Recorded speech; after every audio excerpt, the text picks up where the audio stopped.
ವಸಂತ್ ಗಿಳಿಯಾರ್ ಅವರೇ, SIT ತನಿಖೆಯಲ್ಲಿ ಒಂದೇ ಒಂದು ಬಾರಿ ಕೂಡ ಪ್ರಭಾವಿಗಳನ್ನ ಕರೆಸಲಿಲ್ಲ, ಅವ್ರನ್ನ ವಿಚಾರಣೆಗೆ ಒಳಪಡಿಸಲಿಲ್ಲ.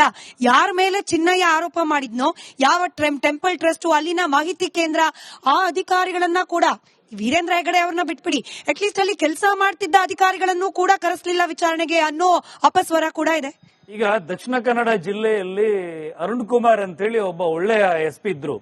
ಅವ್ರು ಮೊದಲು ಕೋರ್ಟಿಗೆ ಒಂದು ಅರ್ಜಿ ಹಾಕ್ತಾರೆ, ನನಗೆ ಈ ದೂರಿನ ಮೇಲೆ ಅನುಮಾನ ಇದೆ, ದೂರುದಾರನನ್ನ ವಿಚಾರಣೆಗೆ ಒಳಪಡಿಸಬೇಕು ಅಂತೇಳಿ. ಆ ದೂರು ಕೊಟ್ಟ ದೂರುದಾರನ ಪ್ರತಿಯಲ್ಲಿ ಏನ್ ಬರ್ದಿದ್ದ ಅಂತ ಹೇಳಿದ್ರೆ, ನನ್ನನ್ನ ಯಾವುದೇ ಮಂಪರು ಪರೀಕ್ಷೆಗೂ ಒಳಪಡಿಸಬಹುದು ಅಂತಿತ್ತು. ಈ ಕೋರ್ಟ್ ನಲ್ಲಿ ಈ ಅರ್ಜಿ ವಿಚಾರಣೆಗೆ ಬರುವ ಮೊದಲೇ ತರಾತುರಿಯಲ್ಲಿ ಸಂಡೇ ಭಾನುವಾರನೇ ಇವರು SIT ಅನೌನ್ಸ್ ಮಾಡಿದ್ರು. ಮೊದಲ ಹಂತದಲ್ಲೇ ಯಾರ ಮೇಲೆ ಕಂಪ್ಲೇಂಟ್ ಮಾಡಿದ್ರೆ ಆ ಕಂಪ್ಲೇಂಟ್ ನಲ್ಲಿ ಎಷ್ಟು ವೈಟೇಜ್ ಇದೆ ಅಂತ ನೋಡ್ಬೇಕಲ್ವಾ. ಫಸ್ಟ್ ಇವ್ರು ಗುಂಡಿಯನ್ನ ಅಗದ್ರು. ಗುಂಡಿಯನ್ನ ಅಗದಾಗ ಇವ್ರು ಹೇಳಿದಾಗ ರಾಶಿ ಮೂಳೆ, ಅಸ್ಥಿ ಪಂಜರ, ಸಾವಿರಾರು ಅಸ್ಥಿ ಪಂಜರ, ಅವನು ಮೊಹಮ್ಮದ್ ಸಮೀರ ಮಾಡಿದ್ನಲ್ಲ ಒಂದು AI ವಿಡಿಯೋದಲ್ಲಿ, ಎಲ್ಲ ಅಸ್ಥಿ ಪಂಜರ ಎಲ್ಲ ಉಳ್ಳಾಡ್ಕೊಂಡು ಬಿದ್ದಿತ್ತು. ಆ ತರ ಎಲ್ಲ ಸಿಕ್ಕಿದ್ರೆ ಅವ್ರನ್ನೆಲ್ಲ ಕರೆದು ಎನ್ಕ್ವೈರಿ ಮಾಡ್ತಿದ್ರೇನು? ಅದು SIT ಅನ್ನ ಫಾರ್ಮ್ ಮಾಡಿದಂತ ಸರ್ಕಾರಕ್ಕೆ ಕೇಳಬೇಕಾದ ಪ್ರಶ್ನೆ ಒಂದು ಸರ್. ಇನ್ನೊಂದು ಮಹಿಳೆಯರ ಬಗ್ಗೆ ಹೇಳ್ಬಿಡ್ತೀನಿ. ಆ ತಾಯಿಗೆ ನನ್ನ ಮೊಬೈಲ್ ನ ಈಗಲೇ ತೋರಿಸ್ಬಿಡ್ತೀನಿ ನಿಮ್ಗೆ. ಫೇಸ್ಬುಕ್ ನ ಇನ್ಬಾಕ್ಸ್ ನಲ್ಲಿ ನೂರಾರು ಹೆಣ್ಣು ಮಕ್ಕಳ ಕಣ್ಣೀರ ಕಥೆಗಳಿವೆ.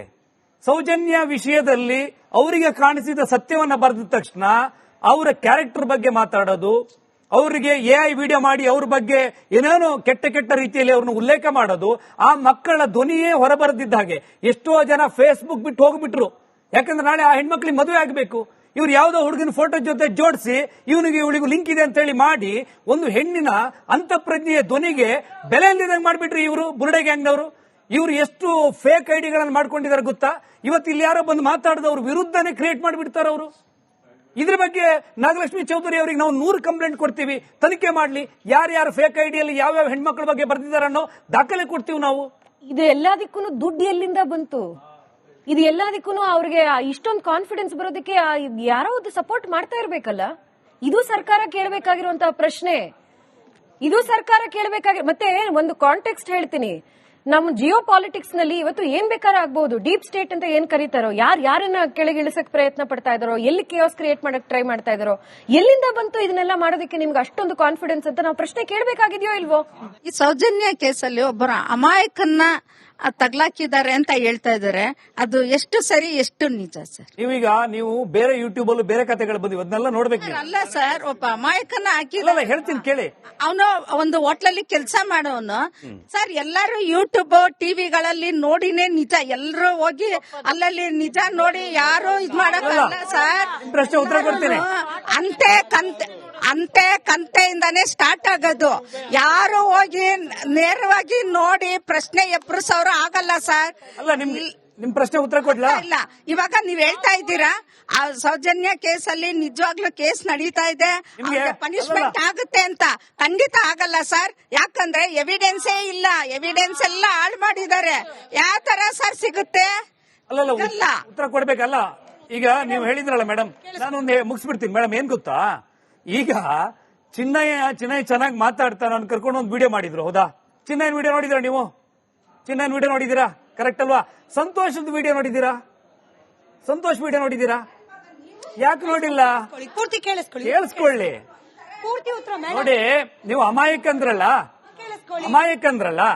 ಚಿನ್ನಯ್ಯ ಅಮಾಯಕ, ಅವನ್ ಪರವಾಗಿ ನ್ಯಾಯ ಕೊಡ್ಬೇಕು ಅಂತ ಅವ್ನ್ ಕರ್ಕೊಂಡು ಬಂದು ಕಂಪ್ಲೇಂಟ್ ಮಾಡಿದ್ರು. ಸಂತೋಷ್ನು ಅಮಾಯಕ ಅಂತೇಳಿ ಕೋರ್ಟಿಗೆ ಅರ್ಜಿನೂ ಹಾಕಿದ್ರು 50 ಲಕ್ಷ ಕೊಡಬೇಕು ಅಂತೇಳಿ. ಸಂತೋಷ್ 13 ವರ್ಷದ ಅವಧಿಯಲ್ಲಿ ಒಂದೇ ಒಂದು ಸ್ಟೇಟ್ಮೆಂಟ್ ಕೊಟ್ಟಿಲ್ಲ. ಕರ್ಕೊಂಡು ಬಂದು ಯಾವುದೇ ಸಭೆಯಲ್ಲಿ ಒಬ್ಬ ಅಮಾಯಕ ನೋಡ್ರಿ ಸಂತೋಷಿಗೆ ಅನ್ಯಾಯ ಆಯ್ತು ಅಂತ ಹೇಳಿ ಗೋಳೋ ಅಂದಿಲ್ಲ. ಯಾಕೆ? ಸಂತೋಷ್ ಬಾಯಿ ಬಿಟ್ರೆ ಬಣ್ಣ ಬಯಲಾಗತ್ತಂತ ಗೊತ್ತಿವ್ರಿಗೆ. ನೋಡಿ, ಅಮಾಯಕ ಶೃಂಗೇರಿಯಲ್ಲಿ ರವಿಯಾಗಿ ಕೆಲಸಕ್ಕೆ ಸೇರ್ಕೋತಾನೆ. ನಿಮ್ಮ ಹೆಸರು ಸುಮತಿ ಇದ್ರೆ ನೀವು ಮಂಗಳೂರಿಗೆ ಹೋದ್ರೆ ವಸುಮತಿ ಆಗ್ತೀರಾ? ಇಲ್ಲ ಅಲ್ವಾ? ಇಲ್ಲಿ ಅಮಾಯಕ ಅಂತ ಅವ್ರು ಹೇಳ್ತಾ ಇರೋದು. ಅವನ ಮೇಲೆ ಸರಿಯಾದ ಸಾಕ್ಷಿ ಆಧಾರಗಳಿತ್ತು. ಆ ಸಾಕ್ಷಿ ಕೋರ್ಟಿನ ಕಟಕಟೆಯಲ್ಲಿ ಬಯಲಾಗದೆ ಇರುವ ಹಾಗೆ ಮಾಡಿದವರು ಷಡ್ಯಂತ್ರಕಾರಿಗಳು. ಇದೆಲ್ಲ ಕತೆ ಒಂದ್ಸಲ ಫ್ರೀಯಾಗಿ ಸಿಗಿ ಕೂತ್ಕೊಂಡು 1-2 ಗಂಟೆ ಮಾತಾಡೋಣ. ಸುರಭಿ ಅವ್ರಿಗೆ ಪ್ರಶ್ನೆ ಇದೇ. ಈ ಯಾರೆಲ್ಲ ಬುರುಡೆ ಗ್ಯಾಂಗ್ ಅಂತ ಹೇಳಿ ಸೋಕಾಲ್ಡ್ ಬುರುಡೆ ಗ್ಯಾಂಗ್ ಅಂತ ಹೇಳಿ ಕರೀತಿದ್ದಾರೆ, ಅವರ ಬ್ಯಾಕ್ ಎಂಡ್ ಅಲ್ಲಿ ವರ್ಕ್ ಮಾಡ್ತಿರುವ ಯೂಟ್ಯೂಬ್ ಚಾನೆಲ್ ನಲ್ಲಿ ಬಂದ ಆರೋಪ ಏನು ಅಂದ್ರೆ, SIT ಹೆಂಗ್ ಕೆಲಸ ಮಾಡ್ತಾ ಇದೆ ಅಂದ್ರೆ ತರಾತುರಿಯಲ್ಲಿ ಕೆಲಸ ಮಾಡಿ ವರದಿಯನ್ನ ಕೊಟ್ಬಿಟ್ಟು ದಣಿಗಳಿಗೆ, ಅವರೇ ಬಳಸಿರೋ ಪದ ಅಂದ್ರೆ ವೀರೇಂದ್ರ ಹೆಗಡೆ ಅವರಿಗೆ ಕ್ಲೀನ್ ಚಿಟ್ ಕೊಟ್ಬಿಟ್ಟು ಉಪಮುಖ್ಯಮಂತ್ರಿಗಳಾದ DK ಶಿವಕುಮಾರ್ ಅವರು ಹಾಗೆ ಗೃಹ ಮಂತ್ರಿಗಳಾದ ಪರಮೇಶ್ವರ್ ಅವರು ಹಾರ ಹಾಕಿಸ್ಕೊಳ್ಬೇಕು, ಅವ್ರು ಹೋಗಿ ಅವರಿಗೆ ಅಂದ್ರೆ ಪ್ರಭಾವಿಗಳಿಗೆ ಹಾರ ಹಾಕಬೇಕು, ಆ ರೀತಿಯಲ್ಲಿ SIT ಕೆಲಸ ಮಾಡ್ತಿದೆ. ಅಂದ್ರೆ ಈ SITಯ ತನಿಖೆ ಪೂರ್ತಿ ಕೂಡ ವೀರೇಂದ್ರ ಹೆಗಡೆ ಅವರಿಗೆ ಕ್ಲೀನ್ ಚಿಟ್ ಕೊಡೋ ರೀತಿಯಲ್ಲೇ ಕೆಲಸ ಮಾಡ್ತಿದೆ ಅಂತ ಹೇಳಿ ಆ ವರದಿಯ ಅಂಶಗಳು ಬಹಿರಂಗ ಆಗೋಕ್ ಮುಂಚೆನೆ ಯೂಟ್ಯೂಬ್ ನಲ್ಲಿ ವಿಡಿಯೋ ಬಂದಾಗಿದೆ. ಅಂದ್ರೆ ಅದು ಸರ್ಕಾರದ ತಪ್ಪಿದೆ ಹಾಗಾದ್ರೆ ತಾನೇ? ಯಾರನ್ನ ಬ್ಲೇಮ್ ಮಾಡ್ತಾ ಇದ್ದೀರಾ? ಇದು ಹೇಗಾಗೋಗಿದೆ ಅಂದ್ರೆ ಒಂದು ಸಿನಿಮಾ ಬಂದಿತ್ತು, ಮೈಂಡ್ ಒಳಗಡೆ ಇನ್ನೊಂದು ಮೈಂಡ್ ಒಳಗಡೆ ಹೋಗಿ ಇನ್ನೊಂದು ಮೈಂಡ್ ಒಳಗಡೆ ಮಾಡೋ ತರ. ಎಲ್ಲಿ ಹೋಗ್ತಾ ಇದೆ ಇದು? ಯೂಟ್ಯೂಬ್ ಅಲ್ಲಿ ಯಾರಾದ್ರೂ 2+2=5 6 ಅಂತ ಹೇಳಿದ್ರೆ ಅದನ್ನು ನಂಬೋ ಸ್ಥಿತಿಲಿ ಇದೀವಿ ನಾವು. SIT ಸರ್ಕಾರ ರಚನೆ ಮಾಡಿರುವಂತ SIT ಸರ್ಕಾರದ ವಿರುದ್ಧ ಕೆಲಸ ಮಾಡ್ತಾ ಇದ್ದೇನೆ, ಅದನ್ನು ನಂಬೋ ಸ್ಥಿತಿಲಿ ಇದೀವೋ? ಇದು ಪ್ರತಿಪಕ್ಷ ಇದೆ, ನಾವು ಕಣ್ಣಿಟ್ಟಿದೀವಿ, ಗಮನ ಇಟ್ಟಿದೀವಿ ಏನೇನ್ ನಡೀತಾ ಇದೆ ಅಂತ. ಮತ್ತೆ ಯಾವ SIT ಫಾರ್ಮ್ ಆದಾಗ ನಿಮಗೆ ಬೇಕಾಗಿರುವಂತವ್ರನ್ನೇ ನೀವು ಒಪ್ಕೊಂಡು, ಸರ್ಕಾರ ಮಾತ್ರ ಅಲ್ಲ, ಸರ್ಕಾರವನ್ನ ನಡೆಸ್ತಿರುವಂತದ್ದು, ಒತ್ತಾಯ ಹಾಕ್ತಿರುವಂತಹ ಬೇರೆ ಬೇರೆ ಗುಂಪುಗಳು ಒಪ್ಕೊಂಡ್ರು ತಾನೆ ಸರ್ಕಾರ ರಚನೆ, SIT ರಚನೆ ಆದಾಗ ಅವ್ರಿಗೇನಾದ್ರು ಅದ್ರ ಬಗ್ಗೆ ಏನಾದ್ರು ಡಿಫ್ರೆನ್ಸಸ್ ಇತ್ತಾ? ಇಲ್ಲ, ಒಪ್ಕೊಂಡ್ರು. SIT ಕೆಲಸ ಮಾಡ್ಲಿ ಅಂತ ಹೇಳಿದ್ರು ತಾನೆ. ಆ SIT ರಚನೆ ಆದಾಗ ಧರ್ಮಾಧಿಕಾರಿಗಳು ಏನಾದ್ರು ಹೇಳಿದ್ರೆ ಇದು ಮಾಡಬೇಡಿ ಅಂತ, ಅವ್ರನ್ನು ವೆಲ್ಕಮ್ ಮಾಡಿದ್ರು. ಆದ್ರೆ ಯಾವಾಗ SIT ನಲ್ಲಿ ನಿಮಗೆ ಬೇಕಾಗಿರುವಂತಹ ತರ ನಡ್ಕೊಳ್ಳಿಲ್ವೋ SIT, ಆವಾಗ ನೀವು SIT ಸರಿ ನಡೀತಿಲ್ಲ ಅಂತ ಹೇಳ್ಬಿಟ್ರೆ ಇದು ಯಾವ ತರ ಪ್ರಪಂಚದಲ್ಲಿ ನಾವು ಬದುಕ್ತಾ ಇದೀವಿ? ಹೀಗಿದ್ರೆ ನೀವು ಏನನ್ನು ನಂಬಕ್ತಾ ಇರಲಿಲ್ಲ. ಈಗ ಸರ್ಕಾರ ಮೇಡಮ್, ಇನ್ನೊಂದು ನಾನು ಇದನ್ನು ಬಹಳ ಕರ್ತವ್ಯವೃತವಾದಂತಹ ಪೊಸಿಷನ್ ಅಂತ ಹೇಳ್ತೀನಿ. ನಾವು ಒಂದ್ ಸ್ವಲ್ಪ ಯೋಚನೆ ಮಾಡಬೇಕು. ಎಲ್ಲಾನು ತಪ್ಪು, ಯಾವ್ದು ಸರಿ ಇಲ್ಲ ಅಂತ ಹೇಳ್ತೀವಲ್ಲ, ಅದಕ್ಕೊಂದ್ ಸ್ವಲ್ಪ ಸಾಬೀತು, ಡೇಟಾ, ಎವಿಡೆನ್ಸ್ ಅನ್ನೋದ್ರ ಬಗ್ಗೆ ನಾವು ಮರ್ತೇ ಬಿಟ್ಟಿದೀವ. ಇವಾಗ ನಾಳೆ ನಿಮ್ ಬಗ್ಗೆ ನಾನು ಬಂದು ಒಂದು ಅಕ್ಯುಸೇಷನ್ ಮಾಡಿದ್ರೆ ನೀವು ಏನಾದ್ರೂ ನಂಬಿಡ್ತೀರಾ? ಆತರ ಪ್ರಪಂಚದಲ್ಲಿ ನಾವು ಇರುವಂತದ್ದು ಇವತ್ತು. ನಮ್ಮ ಪರಿಜ್ಞಾನವನ್ನು ಉಪಯೋಗಿಸಬೇಕಲ್ವಾ? ಹಾಗೆ ಆದ್ರೆ ಸರ್ಕಾರದಲ್ಲಿರುವಂತದ್ದು, ಸರ್ಕಾರದ ಚೌಕಟ್ಟಿನಲ್ಲಿ ಕೆಲಸ ಮಾಡ್ತಿರೋರಿಗೆ ಎಲ್ಲಾನು ರೆಕಾರ್ಡ್ ಮಾಡಬೇಕು. ನೀವಿಷ್ಟು ಮೀಡಿಯಾ, ಅಷ್ಟು ಹೈಪ್ನಲ್ಲಿ ಒಂದೊಂದು ಮೂವ್ ಅಂದ್ರೆ ಚಿನ್ನಯ್ಯ ಅವ್ರು ಈ ಕಡೆ ಹೋದ್ರೆ ಅವ್ರ ಜೊತೆ ಒಂದು ಕ್ಯಾಮ್ರಾ ಹೋಗುತ್ತೆ, ಇನ್ನೊಂದು SIT ಅವ್ರು ಹಿಂಗ್ ಹೋದ್ರೆ ಅಲ್ಲಿ ಯಾರು ಏನ್ ಮಾತಾಡ್ತಾ ಇರ್ಬೋದು 24/7 ಕಾಮೆಂಟ್ರಿ ಬರ್ತಿತ್ತಲ್ಲ. ಆವಾಗ ನಿಮಗೇನೋ ಅನ್ಸ್ಲಿಲ್ವಾ?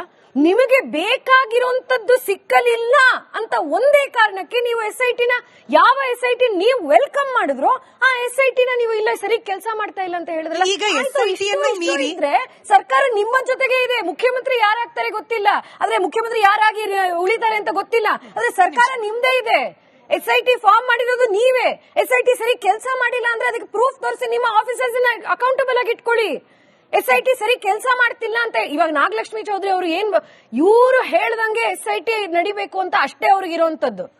SIT ತನ್ನ ಕೆಲಸ ಮಾಡಬೇಕು ಅಂತ ಅಲ್ಲ, ಅವ್ರಿಗೆ ಬಯಸಿರುವಂತಹ ರಿಸಲ್ಟ್ ಬರೋ ತರ SIT ಕೆಲಸ ಮಾಡಿ. ಈಗ ವಸಂತ್ ಗೆಳಿಯಾರ್ ಅವರೇ, SIT ಪಕ್ಷ, ಸರ್ಕಾರ ಎಲ್ಲವನ್ನ ಮೀರಿ ಇದೀಗ ಮತ್ತೊಂದು ಹೊಸ ಹೆಸರನ್ನ ಇದೇ ಬುರುಡೆ ಗ್ಯಾಂಗ್ನವ್ರು ಆಚೆ ತರ್ತಾ ಇದ್ದಾರೆ. ಸ್ವಾಮೀಜಿ ಒಬ್ರು, ಪ್ರಭಾವಿ ಸ್ವಾಮೀಜಿ ಒಬ್ರು ಹಾರ ಹಾಕಿದ್ರು ಚಿನ್ನಯ್ಯನಿಗೆ, ಅವ್ರಿಗೆ ಎಲ್ಲಾ ಕತೆ ಗೊತ್ತಿತ್ತು. ಈಗ ಸ್ವಾಮೀಜಿಯನ್ನು ಕೂಡ ತನಿಖೆಗೆ ಒಳಪಡಿಸಬೇಕು ಅಂತ ಹೇಳಿ. ಮೇಡಮ್, ಈಗ ಒಬ್ಬ ಮಠಾಧಿಪತಿಗಳು, ಒಬ್ರು ಸ್ವಾಮೀಜಿಗಳು ಅಂತ ಹೇಳಿದ್ರೆ ಸಾವಿರಾರು ಜನ ದಿನಕ್ಕೆ ಅವರು ಸಂದರ್ಶನಕ್ಕೆ ಬರ್ತಾರೆ. ಅವ್ರು ಯಾರೋ ನಾನು ಹಿರಿಯ SI ಆಗಿದ್ದೆ ನಾನು ಹಿಂದೆ ಅಂತ ಹೇಳಿ ಹೋದಾಗ ಅವ್ರಿಗೆ ಶಾಲೆ ಹಾಕಿರ್ಬೋದೇನೋ ಮಾಡಿರ್ಬೋದು. ಅವ್ರ ಜೊತೆ ನಿಂತ್ಕೊಂಡು ಫೋಟೋ ತೆಗೆಸ್ಕೊಂಡು, ಇವರು ಸ್ವಾಮೀಜಿಗಳ ಜೊತೆ ಇವರೇ ಫೋಟೋ ತೆಗೆಸ್ಕೊಂಡಿರ್ಬೋದು. ಇವ್ರಿಗೆ ಎಂತ ದುರುದ್ದೇಶ ಇತ್ತು ನೋಡಿ. ಇದೊಂದು ಬ್ಲಾಕ್ ಮೇಲ್ ತಂತ್ರ ಇದು. ಅವ್ರು ಇವತ್ತಿನ ತನಕ ಆ ಸ್ವಾಮೀಜಿ ಅವ್ರನ್ನ ಭೇಟಿ ಮಾಡಿರೋದು ಇನ್ನೊಂದು ಎಲ್ಲೂ ಕೂಡ ಬಯಲು ಮಾಡಿರ್ಲಿಲ್ಲ. ಮೊನ್ನೆ ಬಿಟ್ರು. ಅಂದ್ರೆ ಷಡ್ಯಂತ್ರ ಮಾಡಬೇಕು, ಒಂದು ಟಾರ್ಗೆಟ್ ಮಾಡಬೇಕು, ಒಂದು ಹಿಂದೂ ಶ್ರದ್ಧಾ ಕೇಂದ್ರದ ವಿರುದ್ಧ ಅದನ್ನ ಅಲ್ಲಿ ಸಂಘರ್ಷಗಳನ್ನು ಸೃಷ್ಟಿ ಮಾಡಬೇಕು ಅನ್ನೋ ದುರುದ್ದೇಶ ಇದು. ಇದರಲ್ಲಿ ಯಾವುದೇ ಕಾರಣಕ್ಕೂ ಯಾವುದೇ ಸ್ವಾಮೀಜಿ ನಾಳೆ ಧರ್ಮಸ್ಥಳ ಧರ್ಮಾಧಿಕಾರಿಗಳ ಜೊತೆಗೆ ಇನ್ಯಾರು ಹೋಗಿ ಚಿನ್ನಯ್ಯನ ಮಗ ಹೋಗಿ ನಿಂತ್ಕೊಂಡ್ರು ಒಂದು ಫೋಟೋ ತಗೊಂಡು ಬರ್ತಾರೆ ನೋಡಿ, ಇವ್ರಿಗೆ ಮೊದಲೇ ಲಿಂಕ್ ಇತ್ತು ಅಂತೇಳಿ ಹೇಳದ? ಅದು ಒಬ್ರು ಸಾರ್ವಜನಿಕ ವ್ಯಕ್ತಿ. ಇಲ್ಲಿ ಯಾರು ಡಿಬೇಟಿಗೆ ಬಂದವರು ಸ್ಮಿತಾ ರಂಗನಾಥ್ ಜೊತೆ ಒಂದು ಫೋಟೋ ತಗೊಂಡು ಹೋದ ತಕ್ಷಣ ಇನ್ನೇನೋ ನಾಳೆ ಪ್ರಭಾಕಂಡ ಮಾಡಕ್ಕಾಗತ್ತೆ ಅದನ್ನ? ಅದೆಲ್ಲವೂ ಕೂಡ ಪೂರ್ವ ನಿಯೋಜಿತ. ಇದು ಹಿಂಗೆ ಎಲ್ಲ ಪ್ಲಾನ್. ಇದು 25 ಫಿಲ್ಮ್ ರೆಡಿ ಮಾಡಿಟ್ಟಿದ್ರು ಅವರು, 25 ವಿಡಿಯೋ ಮಾಡಿತ್ತು. ಯಾವ ರೀತಿ ತೀರ್ಪು ಬಂದ್ರೆ ಯಾವ ರೀತಿ ವಿಡಿಯೋನ ಬಿಡಬೇಕು, ಅದು ಯಾವುದೋ ಟಾಕ್ ಅಂತಿತ್ತು. ಅವನು ಮೊದಲೇ ಬಿಡ್ತಾ ಇದ್ದ ವಿಡಿಯೋ. ಈಗ ಟಾಕ್ ಇಲ್ಲ, ಯಾವುದೂ ಇಲ್ಲ.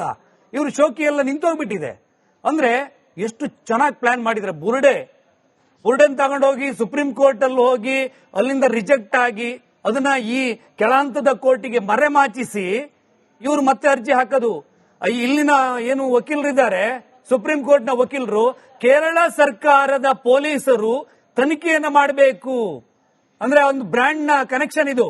ಕೇರಳ ಏನ್ ನಮ್ಮ ಕರ್ನಾಟಕದಲ್ಲಿ ಪೊಲೀಸರು ಇರ್ಲಿಲ್ವಾ? ಆಯ್ತು. ಆಮೇಲೆ ಒಂದು SIT ಮಾಡಬೇಕು ಅಂತೇಳಿ ಇವ್ರದ್ದೇ ಕೂಗು.